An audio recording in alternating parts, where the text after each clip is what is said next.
Welcome to day 2 of the Centre Court Masters Festival with Poets and Quants. I'm your host, Matt Simmons, along with the Editor-in-Chief of Poets, John Byrne. Already from day 1, I said how fortunate we were to have the representatives of so many top international business schools here with us, because in part they're so busy. Particularly the careers teams, because they've got such great news to share. The demand for their talented graduates from their Masters in Management programs, possibly at record levels, but let them share that great news with you. But I'm delighted to welcome Kristen Young. Kristen is an International Employer Engagement Manager at HEC Paris. Also with us, Wendy Lizard, who is a Senior Career Advisor from the Vlerick Business School in Belgium, and Vlerick, who is the Assistant Director of Employer Engagement at Insead. So thank you, all three of us, for being with us. Kristen, we said that it might be a half-term holiday in France, but there's no downtime for you and the rest of the team at HEC Paris. It's very busy. What do you think is driving such strong recruiter demand for your Masters in Management graduates? Yeah, sure. Happy to jump in. I know Wendy and I were just discussing this just a moment ago, but we have never seen such a robust recruiting climate than we have now. And I think what we're really seeing an uptick in is definitely in consulting.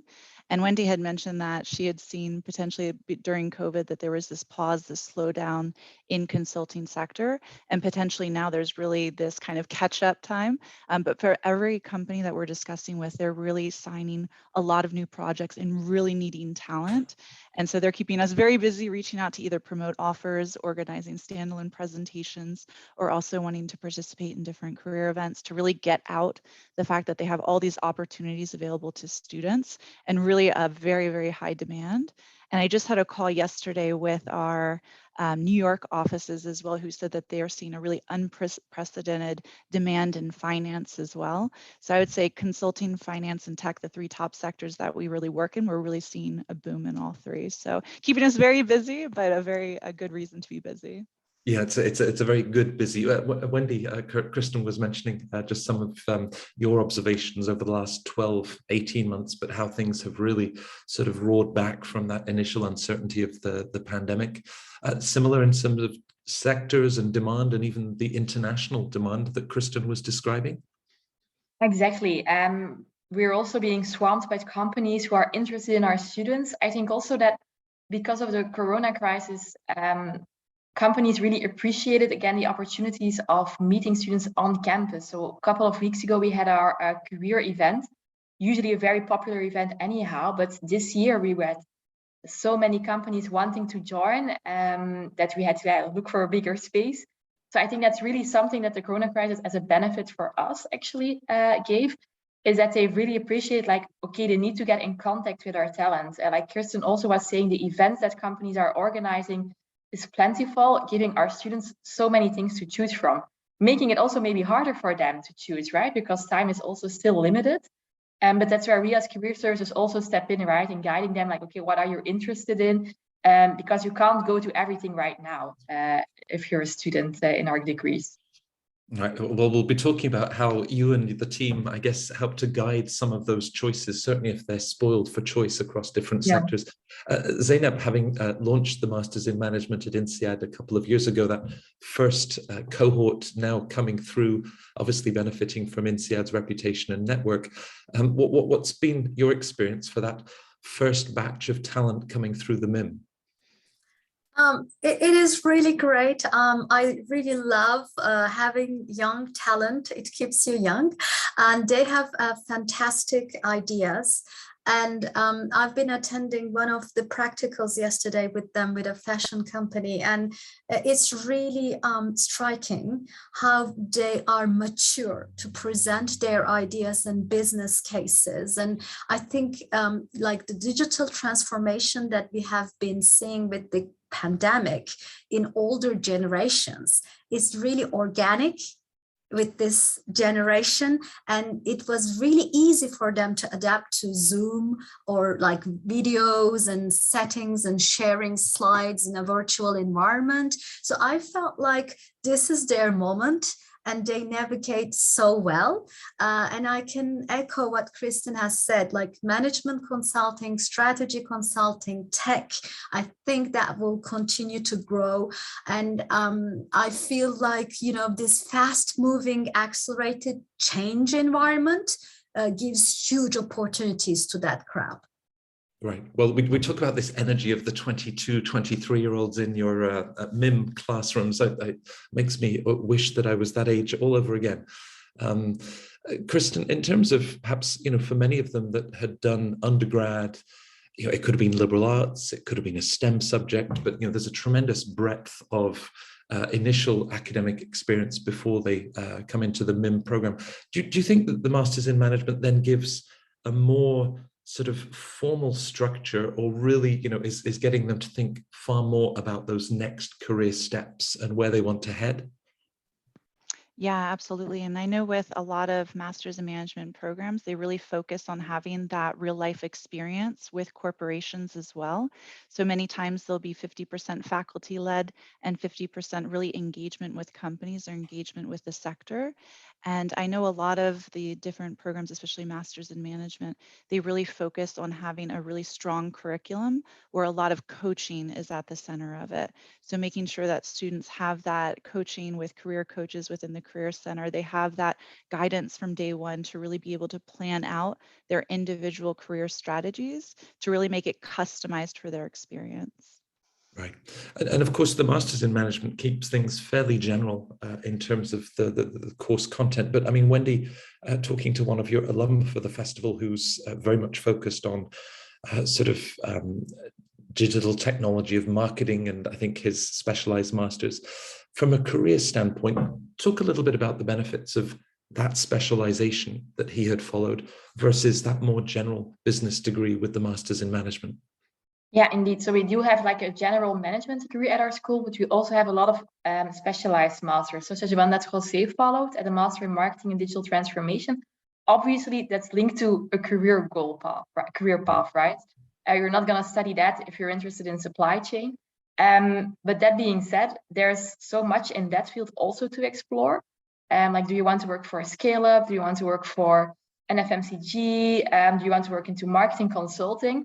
That even though it is already more of a career path, there are still multiple angles in which you can start your career in, right? So I think that it really helps them prepare. Also because, like Kirsten said, it's same in our program. They have all these difficult, and different courses on which they find out, okay, what exactly does it mean doing a digital marketing campaign? Or am I more somebody on the creative side or more of somebody on the data analytics side? And it's also because they have so many cases with companies in these courses, it's almost a natural process into finding out, yeah, this is the one that I really like the most. I'm going to go more into that data part, or no, I'm more into the creative. I want to go more towards branding. And we have that, for example, the same story with our Master in Financial Management. There you also have students who are more inclined to go into investment banking, for example, and the others more in corporate finance or in consulting or M&A advisory. And it's embedded in the program. And that's the great thing about it, I guess, as a student, that it comes your way naturally. That being said, of course, we from Career Services also help them on an individual level with that. But the program itself is structured in a way that they find out their natural habitat in a way, like where do they feel most at home, and that's a plus of a specialized master's, of course. Right. Now, with that creativity, and, you know, Zeynep, you were saying that in some senses, this is their moment. They're so comfortable with this sort of digital style of working. As they arrive at Insead, perhaps already they have career aspirations.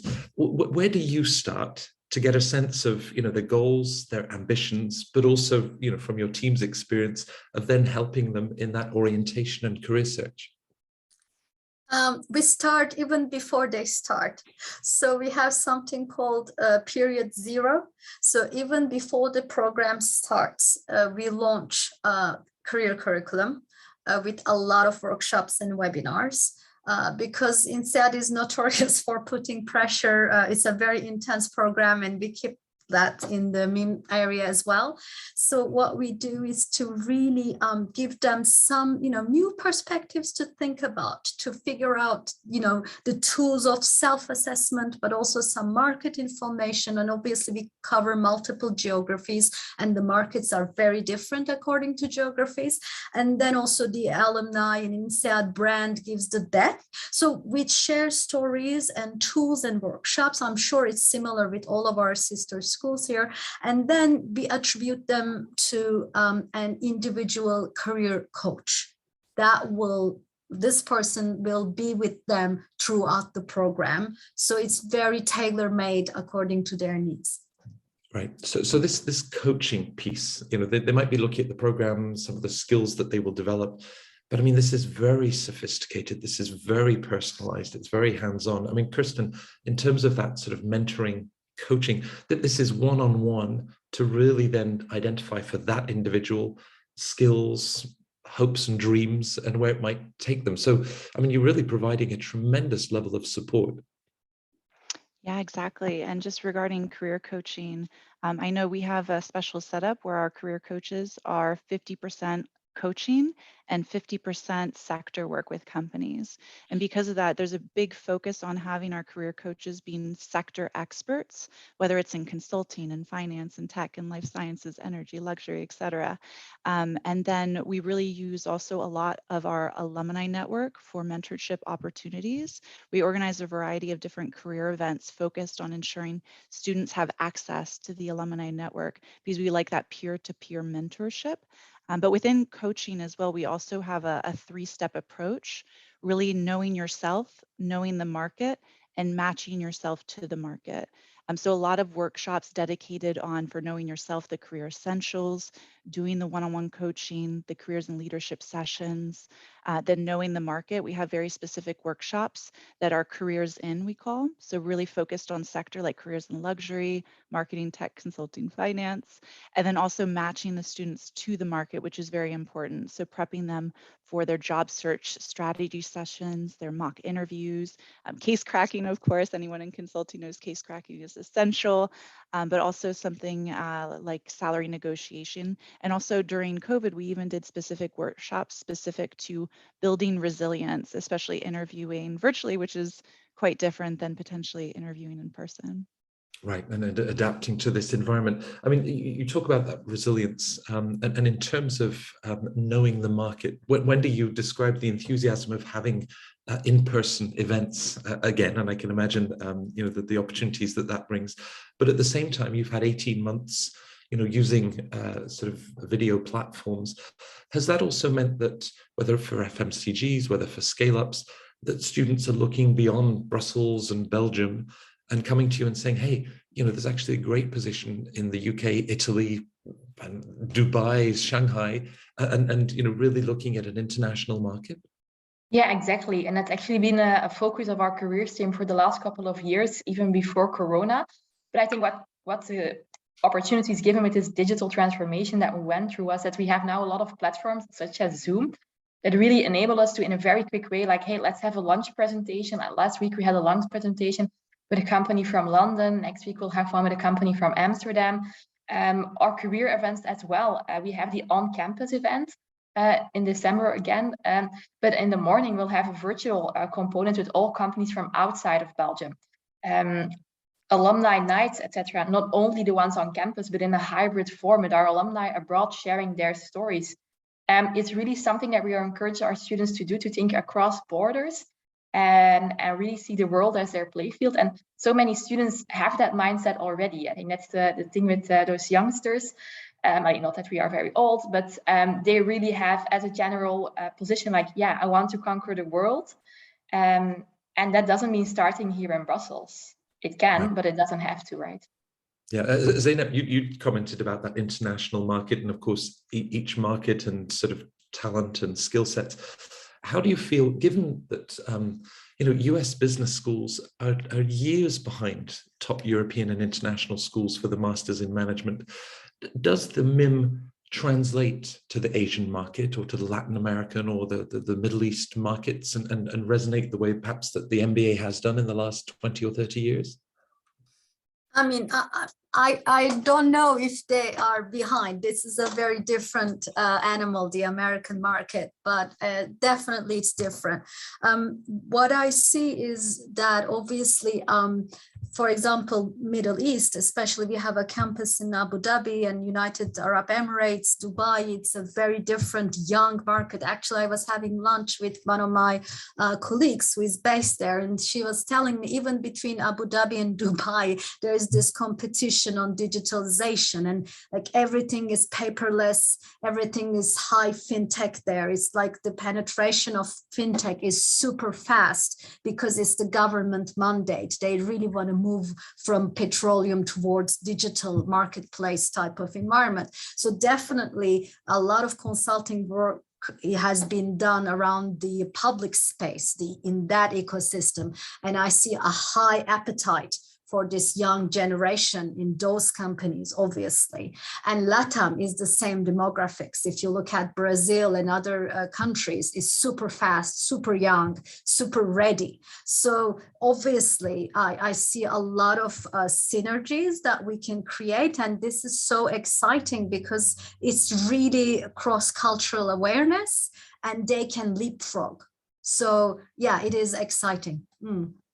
So time for a crystal ball, and we've all seen in the last year and a half just how difficult predictions are to make, but bearing in mind that our viewers at the Masters Festival are hoping to join your schools next September or in the next year or two, and I suppose therefore they'll be thinking about the job market of 2023 or 2024. Kristen, really strong demand right now. Do you see any new sectors emerging, or will it simply be more consulting and more tech? I mean, will healthcare, supply chain, fintech, these areas continue to grow, do you think? Yeah, I would say in general, of course, consulting and finance are going to continue to have a lot of opportunities. I think technology definitely, just to give a couple examples, like logistics, Amazon is a huge recruiter. They recruit a lot within Europe.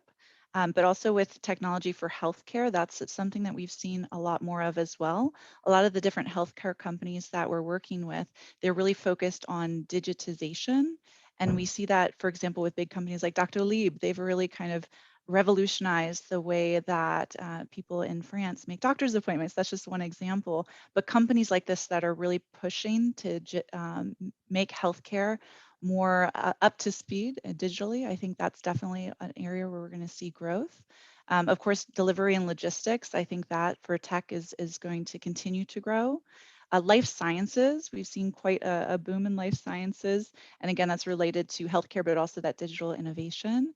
And then longer term, I think we could see a lot more growth potentially in government services. And I say that because what we've seen, especially with these moments of crisis, that we really do need government workers and we really do need that focus to kind of get us through some of these different periods, but also impact. I think impact, sustainability. I think COVID-19, that could be kind of the tipping point that really persuades governments, industries, and people that sustainability and managed growth will really be absolutely crucial to economic and general well-being going forward. Right. Well, you remind us, of course, we're just 2 or 3 weeks away from COP26, and how recruiters, Unilever, and others, and adhering to the Sustainable Development Goals of the UN and others. But is that also a student-driven demand, Wendy, where they're saying, we're not going to wait for companies to wake up to the realities of climate change or sustainability. This is something that we ourselves want to drive forward with their sense of purpose for their own career? Exactly. We really see that in our one-on-one coaching with students. It's all about, we want to help make this world better. And sustainability is really one of their key goals. I think I have lots of coaching with students. Let's say that with 8 out of 10, they say, and I want to work in a company that matches my values. But that also being said, I would add to the sectors that are hiring right now, I would also add companies with a focus on sustainability. We see a lot of sustainability consulting going on, but more and more scale-ups and other companies like redirecting, like, okay, this is an interesting new market. And it's also a great way to attract students. So if you're a smart employer, And if you want to convince the Generation Z to work for you, but also to buy your products, you really have to have that focus on sustainability. So yeah, we see that input a lot from our students. We have a lot of tools for them to help them in their job search for those type of goals, because let's be honest, there's also still a lot of greenwashing going around. And that could lead up to lots of students starting in a company believing that it's very sustainable and then realizing, oh, actually it's not. And that would be a pity, right? After you have invested so much time and energy in your career. So we help them with that and make sure that they find a company that is aligned with their personal goals, not only career goals, right? But also, yeah, the impact that they want to have on the planet. Right. With that alignment, thinking at Insead, Zeynep, with Ilian Mihov's initiative around, business as a force for good, how as you, as a careers team and, with your own employer relations, how do you help students and graduates navigate this sense of the value system of an organization? Because it can be quite tricky. Wendy talked about greenwashing, but to really get a sense of that institution. Yes, definitely. So one of the graduation requirements of MIM at Insead actually is to write a paper on sustainability. So it's embedded in the program. We really would like them to understand this. And in an ideal world, I don't think we should talk about green economy. It should be embedded in it, like it should be part of the value system of the ecosystem. So what I see is with ESGs, SDGs, all those requirements, and also maybe you have seen in Financial Times and many big tech companies adhere to it, but also there are a lot of consulting charging higher fees because they are giving ESG type of recommendations, and the criteria is really vague. So I see a lot of opportunities, but also challenges. The way we help them navigate is to look at the people. That is a cliche answer, but when you do informational interviews, I mean, cliches develop because there are realities behind it. Look at the people, because the interviews are a vetting system, not just for the company, but for the candidate. So when you ask things, and if you feel like they're greenwashing and it's not really embedded, it's not a value, the value is profit driven, and you have seen the papers leaked on the whatever newspapers, you can make up your own mind about it. But what we really want to give them is lifelong career management skills, so that we would like them to see this as a learning opportunity, as a foundation to their early career rather than the end goal. So obviously, always the methodology is due diligence and get the knowledge, Shakti Veda. So we go that way, and then we help them understand what is out there, and also self-reflect, like Wendy mentioned with the coaches. It's very important to understand your strengths. And I have this Japanese concept, Ikigai. I really want them to understand not only what they can do, what the market needs, but what they can be paid. And that is something also they need to think about, because there is no coherence when it comes to sustainability type of jobs. And I feel like those people need to have better salaries. That's my personal view, because they will change the world. But that's not what I see in the market currently. Right, and the rewards. So presumably getting that insight on a company, internships can play an important role, Kristen. How do you prepare students to get the most out of an internship, both in putting their best foot forward, but what they will learn from it, and then perhaps the debrief that follows? Do you see a tangible difference when they then come back from the internship? Yeah, for students to really get the most out of the internship, we always tell them to really come in with the right mindset, and when they are choosing their internship, to really choose wisely and pick internships that will really challenge them.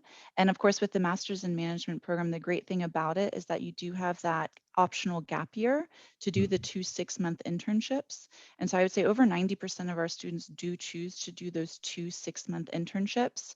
And we also challenge them to potentially choose 2 very different internships, because a lot of times this is between their M1 and their M2 year. So it really helps them to decide for their M2, sometimes their specialization if they're not sure, if they want to decide what sector they prefer one over the other. So we really tell them to be very strategic in the internships that they choose. And that way they can really test the market, see which one really matches with their values and what they want to really get out of their future career path, and really utilize it as an opportunity to test out different career paths that they could continue with after graduation. Right. And with that idea of stretching themselves and, different corporate environments, Wendy, when the students come back and sort of debrief, is it more often, yes, this is what I was looking for, it was the sort of the consolidation of my thinking, or, you know what, investment banking isn't for me, we need to look elsewhere? Presumably you get a mix of both. Yeah, exactly. It can swing both ways. In the ideal scenario, of course, they had an amazing time and they really want to work further in that industry. But if it's the opposite, if they realize like, oh, it's nothing for me, that's also a win, right? It's also an investment in your career. You can lock that door of that sector. And now you know that as well. But just FYI, our students don't do like a classical internship. They do more of an in-company consulting project. So they actually do it in groups of 2 or 3 students where they go for 8 or 12 weeks, depending on the program, working as consultants for that firm on a strategic issue. So it's support from faculty, of course, but also really doing all the work themselves and having that close relationship with the company. So, of course, lots of job offers as a result of that. Not all get accepted, of course, because some say, oh, it actually wasn't something for me, or they had already signed a job offer, of course. But the learning that they get out of it is multifold, right? Not only did they develop themselves, did they implement the learnings from the school in a practical way, but also they really saw what the inside of a company looks like, what it's like working together with colleagues, getting information, who the clients are, what the product exactly is. And even if they don't want to work there anymore, yeah, that's something that they can include in their personal parameter list, right? Like looking for their next job. Oh, I didn't like that type of company culture. Let's avoid that. So that's something that they take with them for the rest of their lives. Like, not to sound dramatic, but it's a huge learning opportunity, right? So whether the consulting project, the internships, each of them is a stepping stone. And Zeynep, you talked about, providing them with sort of lifelong career management skills. So how do you then work to think about how the internship and then perhaps the first position after the master's, gets them started on this accelerated early stage of their career, but also as part of a bigger picture of where they might want to be 5-10 years from now? Yes, you make me laugh because 10 years when you speak with them is like end of the world. I talk more like 18 to 24 months for long term, but you're absolutely right. And I think the professional exposure piece that all of the schools are here putting a lot of emphasis on is the right way to do it, because you can only vet something after you have the sufficient knowledge of being in the team. So we have this, practicals, as we call it. Every period is 2 months and 2 weeks. So it is when you have to do like a consulting project for a real company and you have been evaluated by the company at the end of it. We start with that. And after that, you have a 4 to 6 months internship if you wish to do so. And the way we help them after coming back, I guess, is about the exit opportunities, meaning that, if you are an explorer, you don't really know what you want to do. I would feel like maybe consulting would be the right fit, because all of our alumni, even from MBA, say that is the continuity of getting general toolkit and skill set and doing multiple projects, exposing to different sectors. That's the right way to go. But if you are a financial services professional, you have always been passionate with numbers and investments, and you want to do crypto later stage, and you want to learn first how you can do an M&A, whatever, then maybe you need a stepping stone in that way. And how is your risk appetite? I mean, this is type of things that we ask, and in our coaching and employer engagement sessions as a sounding board. Basically, a good coach asks the right questions, and you find the right answers as the coachee. So this is how we do it. In a sense, they are in the driving seat. although they feel like maybe everything is a bit like all over the place, a bit chaotic, but so is life. But at the end of this exposure, you will have all the touch points and knowledge you need to make up your own decision, but you will know the path by having this methodology of how you can learn, how you can build up relationships, and how you can better know yourself. So this is how we see things. Life is indeed chaotic. But when you've got this incredible support network of alumni that themselves are in influential positions across industries. I mean, Kristen, that you touched on earlier, the importance of alumni. Concretely, how can you sort of bring them into this equation, the support that they then provide, mentoring, even just sort of, guidance based on their own experience? Yeah, absolutely. So I know specific to kind of our big sectors like finance, consulting, tech, we have specific nights dedicated to alumni engagement. So we organize an event where the alums will come back to the school and really provide feedback on their path post-graduation. So how they approached their recruitment, what they did during their time at HEC Paris that they found beneficial, how they got the most out of their time at HEC, and then how they transitioned into the workforce, what that looked like, how they applied for positions, what was working best for them. And I think having that feedback specifically from the alums is so important because the alums have gone through it firsthand via HEC Paris or via the school that they attended. So to have that direct feedback from those that have gone through it directly before, I think is really key. And then I know something we had mentioned before and something I would definitely stress again is the fact that now that we've moved a lot of engagement virtually, it really opens up doors for international alumni engagement. So if we have different students that are really looking, for example, finance is a great example. Finance, a lot of times they're looking at the UK for potential opportunities or New York for potential opportunities. And now it's easier than ever to organize, coffee chats with alums who want to potentially promote positions. So we see a lot of alums that want to give back to their school and say, hey, we have positions we want to hire, somebody from our schools. And then it's very easy for us on the Career Center side to help facilitate those connections virtually too. I mean, do you have any advice, Kristen, for, someone says, this person's working at Goldman in London, or this one's at Spotify in Sweden, just in terms of how to reach out? LinkedIn, of course, is perhaps a way to identify them, but these are very busy people. And any sort of guidance that you then provide in terms of how to best approach those individuals? Yeah, I would say number one, always make it a very easy thing to say yes to. That's kind of very basic advice. But whenever I say just networking one-on-one, when you reach out to somebody, you want to make very clear your ask and make it very easy for them to say yes to. But then number two, I would say definitely continue to utilize the Career Center. Reach out and say, hey, I saw that there's these alums in this company. Do you engage with them? Do they come on campus? Are you aware if they're open for students to reach out to them? Because a lot of times within the Career Center, we keep that line of communication open with the alumni network. And I think utilizing the Career Center, engaging with us on different alums that, students spot that they really want to engage with is a good idea too. Right. And whether it's the UK or Sweden, Wendy, or your base right at the heart of Europe and with Brussels on your doorstep, the appetite for mobility. Already you have students that are coming from all around the world that look at a master's in management of any of your three schools as a wonderful opportunity for that international experience.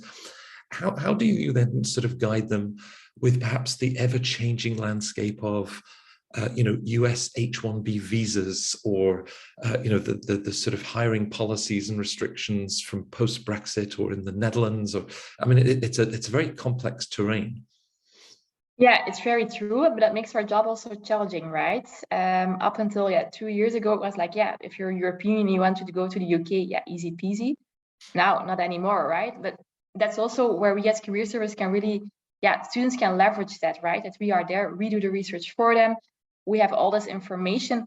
Of course, sometimes students come up and say, like, I want to work in, let's say, Morocco, and we didn't have that experience with Moroccan visas, etc. But then we researched that. We also have a close relationship with a law firm who are experts on everything work permit related.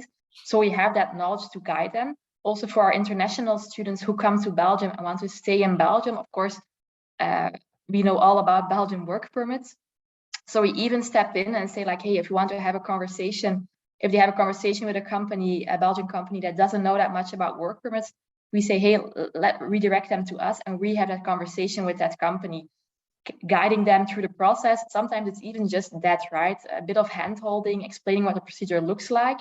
It's actually super easy here in Belgium to get a work permit, but you just need to go over that first initial hurdle of doing a bit more of admin work. There's not a fee related to that here, luckily. So I think that by personal guidance, again, we help them leverage the most of that. We also have a good relationship, for example, in the US with the Belgian Chamber of Commerce over there, who are very accommodating in helping our students with what our students often use, the G1 visa, to do an internship in the US. So it's really on a personal basis that we find that information for them and help them in that process. Right, that's a lot of great support. Is there also the reality, Wendy, that given that they have a master's or they're graduating with a master's from one of the top schools, does that actually improve their chances of that sort of international mobility? Yeah, definitely. And we are a well-known school, a well-ranked school. That definitely opens doors, not only by the name, but also because of our alumni network, right? We have practically alumni in so many companies that if they can't go in what we call like the front door of an application procedure, right? Uploading your CV at a company, let's say somewhere in Sweden, might not always give the best result. But if you first reach out to that alumni who's working in that company, like, hey, I see that you're working over there, really interested in what you're doing, and go via the back door. We see so many positive results of that by using that network. So the name of the school, the same with my colleagues over here, is a door opener, but there are also our alumni who are working there who keep that door continuously open. Right. So that's the great thing, I would say. Yeah. Zeynep, I'd love to come back to what you described earlier as sort of an appetite for risk, and the 3 schools, and with the sort of entrepreneurial cultures also identified with each school. Graduating with your master's in management at the age of 23, the chances are you don't have 4 kids, 2 dogs, and a mortgage at that stage. So do you actually see more of the MIM students thinking about startups and entrepreneurial plans than perhaps their MBA counterparts who are graduating at the age of 29 or 30? It's a good question, and I need to look and dig deeper into the data, but it's around 5%, I would say, people who launch their own, establishments after MBA, and we see the same appetite, but there are differences. I would say most of the time, MBAs like the structure. And when you go entrepreneurial, you don't have fixed hours, you cannot benefit from a big group. I mean, it's the risk appetite is also like financial, but also how do you like to manage your space? I feel like the agility that we give to them, because we are sending them to, Singapore to finish their program 4 months, they have to go there. We sent them to San Francisco hub to meet with the entrepreneurial alumni there. I think that opens their mind to alternative opportunities. But at the end of the day, I think what I see, which is very different than when I started my career, is the scale-ups booming everywhere. So what I see that, we see companies growing 200% year over year in marketplaces, fast moving, and, like e-commerce. I mean, those things did not exist. And I feel like there is a super nice match between the talent and the market demand right now. And I think it's really fertile terrain for everybody interested in doing something with the ideas, disrupt the traditional, players. That's why I see that even if the risk appetite is the same, I think the market demand is so high that you have a better chance to succeed. Right. Right. Well, perhaps as we wrap up, we've talked about such a dynamic recruitment market. Kristen, you started us off on that theme. So perhaps bringing it to a more personal level. We talked with some of our panelists yesterday about how you measure success, which can be different for every individual. From your perspective, and given the interaction that you have with all of these talented, ambitious young students at HEC Paris, what are perhaps some of the most rewarding aspects of your work when you see that brilliant young woman, securing a place that perhaps she thought was never open to her. Well, how do you measure success? Yeah, of course. And I think a lot of career centers, when they look at how they measure success, it's really placements. But of course, for us, it's really placements that have meaning. So I know for our students, they're really focused on becoming purposeful, impactful leaders. And they really want to incorporate this responsibility in the work that they choose. So for us, of course, placements are very important, but also placements where the students are coming back to us saying, like, I found my dream job. That's always what you want to hear. So I think for us, when we look at all the different activities that we organize, the career forums, the coaching, the strategy sessions with students, the academic aspects, the end goal is that students find their dream job. So I think, just to keep it very short and sweet, having students find their dream job for us is definitely the biggest measure of success. Right. And for you, Wendy, and maybe even sort of think about not just coming out of school, but you stay in touch with them, you follow their next steps and think, I knew that he was or that she was going to be capable of achieving this. And it must be such a wonderful thing to see. Yeah, I think that every career advisor will say that that's the best part of the job, right? If you get that message, even on the first weeks when they started, or 2 or 3 years later, like, hey, I'm still super happy where I'm working. That gives a lot of satisfaction. And also it helps us, right? Because we have alumni saying, oh, I really love it here at Deloitte in Luxembourg. And here are some vacancies. And if you have any students who are interested in that, let them reach out to me, of course. So they become ambassadors of that company, as well as ambassadors for Vlerick. So I think that's a win-win for all parties involved. And yeah, it's what I love the most about my job, right? The message afterwards, like, hey, thank you so much for the help. I'm really happy what I'm doing here. Yeah, that makes everything worth it. And it's a very pleasant job, of course. We have very pleasant students. And it's always a pleasure. Yeah, every year you meet 300 new people. And then 4 or 5 years, even though in all honesty, you don't always remember their name exactly. But the moment that they start talking about, oh, I'm currently working that, you're like, oh, yes, I remember you. I'm super happy for what you're doing. And that gives a lot of energy and satisfaction, Right. Definitely. Right. Maybe an Insead graduate will remember an accounting class that they took, or something around strategy. But Zeynep, I'm sure that they remember, just as with Kristen and Wendy, the interaction that they've had with the career services team. I mean, you're even sharing Japanese philosophy and the notion of reward. For you, how do you measure success? I totally echo Wendy. When an alumni comes back and hires from Insead, it means it's a happy person and trusts us and the talent and the network. That's the ultimate success measure for me. And you see them, as you say, in an environment and you're like, she'll go far, I'm sure of it. And then I have an example of a global EMBA alumni, and I knew it like since day one. When she was on the program, she did a speech and I'm like, whoa.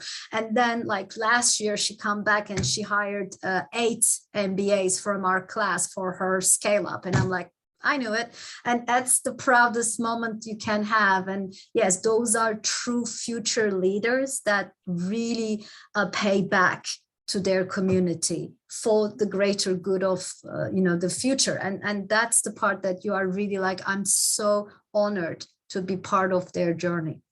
Right. Well, you've talked about, isn't it great when our students, our graduates find their dream job.